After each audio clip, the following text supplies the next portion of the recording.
Hey everybody out there in YouTube land, Southland video here, bringing you my review on the Champion 19-inch rear tine tiller. I come across a video of this tiller on YouTube the other day and I thought to myself, wow, I actually purchased that tiller 4 or 5 years ago. So, figured why not drag it out and do a review on it. Let people know how it's held up for about 5 years. This review is going to let you know the good and the bad. It's also going to let you know if the thing's still even running after 5 years. I'll go through the good qualities and the bad qualities, what I like and what I don't like.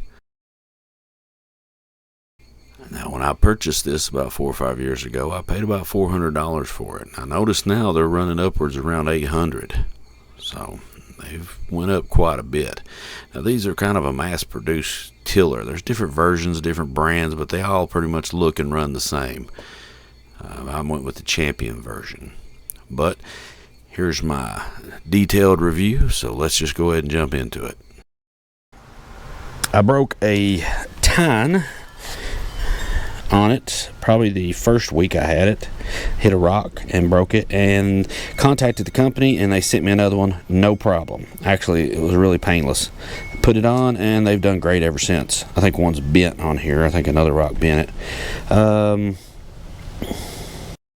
Another issue that I've ran into is, prop it up here, is right there. You can see somehow, some way, I ended up winding up a piece of clothes hanger that was buried in the ground. Don't know how.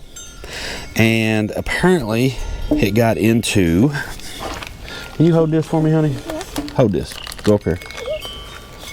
Hold this right here. There you go. Hold that. Don't let it fall. Hold it up.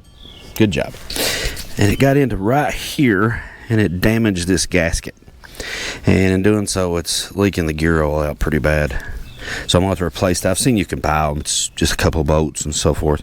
But I'm going to replace that gasket because of the wire wrapping around it. All right. Thank you, baby.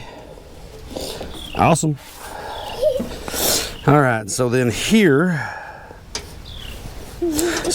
this, I have learned a trick to it. And some people may be like, no, don't do that. But basically, this keeps the dirt from flying back and getting on you pretty bad. So basically what I've learned is a trick, and I have bungeed this up so that way when I'm tilling, as I go forward and then I use reverse back and I till backwards. Now it's not very strong when you till in reverse. Tends to kind of stall, lock. So you have to do it lightly, but it does help push the dirt, distribute it either way. So that's why I've got this bungeed up for right now to kind of hold it into place. But that's a little hack that I do. No one has to do it. Now we'll get on up here to the handles. The handles are somewhat comfortable. Grips are a little bit. I find myself hands kind of getting carpal tunnel thing going from the vibration, kind of numb. And then of course this is your forward and this is your reverse. They're cable oriented, go down into the transmission there, and they work great. Now another issue that happened not long after I had the tiller, I purchased it, was the actual axle right here, where the actual axle goes into the differential here. It started leaking. Now it started leaking not long after I had it. I had purchased it, and there was no damage done to it. So that's a factory defect right there. But I mean, it doesn't actually formulate a drip. All right, honey, you can let it down. Thank you. It doesn't like drip. You did a really great job. Good job. So it doesn't form a drip. It just kind of keeps it wet. Now right here's where you add the 85 140 right here. This is another bad idea because dirt accumulates all around this and down in this crack. So when you open it, unless you take an air compressor and blow it out, it's really hard not to get dirt down in there when you open this up. Not a good factory design. These hold on your handles. They have a really bad tendency to vibrate loose. So something you want to keep definitely tight. Maybe put a little Loctite on them. Keep them in place. The throttle. Throttle works good, in my opinion.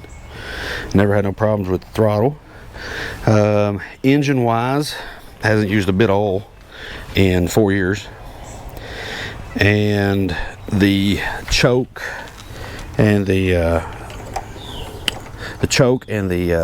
gas fuel shutoff switch, I'll get it out in a minute. They both great places, work fantastic, no problems there. Crank, pull start, works great, no problems there. Gas tank, no problems with it rusting, no problems with any kind of gunk building up in there. It's stayed clean. I always, in the winter, I will turn my fuel off and run it till the carburetor's dry. I do that with all my equipment just because it's a smart thing to do. It saves your carburetors. The cutoff switch is pretty accessible, not bad, right here. Off and on, works pretty good. The only thing is if you kind of get sidetracked, you might end up forgetting to turn it back on once you've turned it off, and in doing so you crank 50 times, try to figure out what's wrong with it, and then it hits you, oh yeah, I didn't turn it back on. The wheels, you just remove this pin and it free wheels, you know, so you don't have to go 3 miles an hour to wherever you're going. You can just push it, and then you just put the pin back in through the slotted axle, and it reconnects the wheel to the axle, and you got drive. So this has been pretty good. You can see it's dented a little bit. Some rocks have hit it pretty hard, but it's hung in there pretty good. Now this is, you're looking at a I'm thinking 5-year-old tiller, and I mean, look at it. It's held together pretty good for, I mean, for the most part, a cheap in rear tine tiller. And I'm impressed with it. I mean, yeah, it's got a few flaws and a few issues, but you got to understand the workload I put it under. This Tennessee soil is nothing but rocks. We call them potato rocks, river rocks, whatever you want to call them. And it's all it is. And they multiply. I mean, you'll get them all out of your garden one year, and the next year they're back. Don't know where they come from, but they just keep multiplying, and they're terrible on tillers because they're perfect. They're rounded. They roll up in the tines. They lock it up. Yeah, bad deal. But another thing I want to tell you about this tiller is it has some kind of tilt shutoff. If the tiller tilts a little too far one way, it will cut the tiller off. And although it's a safety issue, and it may be great for safety, it's terrible if you're tilling on a hillside.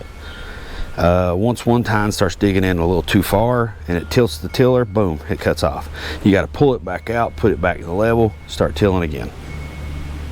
It's done that since I've had it. Full tank of gas, half tank of gas, it don't matter what the gas is.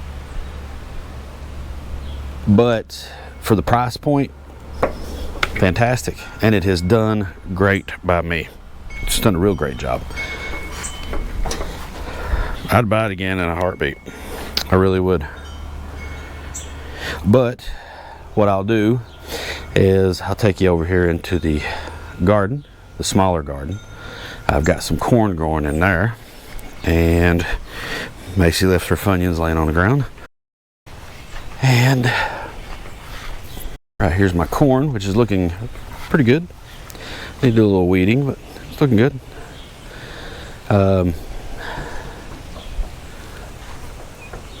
I'll run it through here and give y'all a quick look at how it works. All right, now I'm going to show you how it starts. So first off, make sure you're on the on. Come over here. Now I've already started it, not going to lie to you, because I had to bring it from the garage to here, so there's no need to choke it. But if it was cold start, you definitely want to choke it and maybe run it at half choke for a little while. But where it's been started, it should start right up on the first crank. And that's what happens when you say it's going to start on the first crank. And it's going to be choked. Apparently I talked too long. That's at half choke. So I'm going to go ahead and take choke off.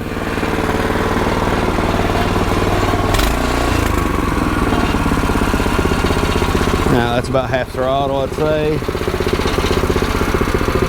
That's down to no throttle pretty much. Go back to half. Rear it up.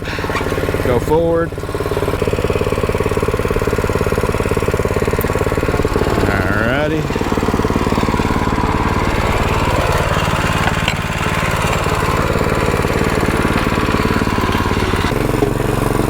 This is good soft dirt here.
I always like to flip it back on. That way you don't forget it. But hopefully this will let you know if it's something you're interested in. You want to take a chance on it.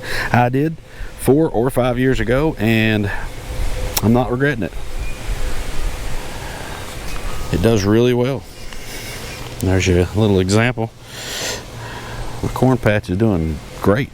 Got a few sunflowers mixed in there. We use this as a sunflower patch when the corn's done too, a fall sunflower. But anyway, hope you liked the video. Thanks for sticking around. Thanks for watching, and I'll see you later.